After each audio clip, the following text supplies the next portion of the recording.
Hi everyone and welcome back to another video. So if you're building a website with Squarespace and want to add a new page in 2026, the process is simple, but understanding where the page goes matters a lot. So in Squarespace, pages control both your content and your navigation. In this guide, I will show you step by step how to add a new page in Squarespace in 2026 cleanly, correctly, and like a pro. Okay, so open the Pages panel. So log into Squarespace, open your website, go to Home, Pages.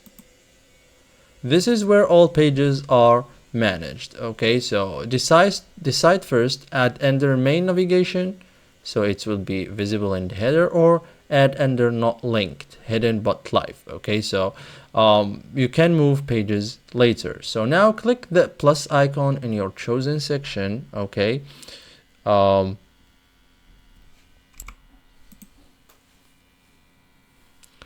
select page. Okay,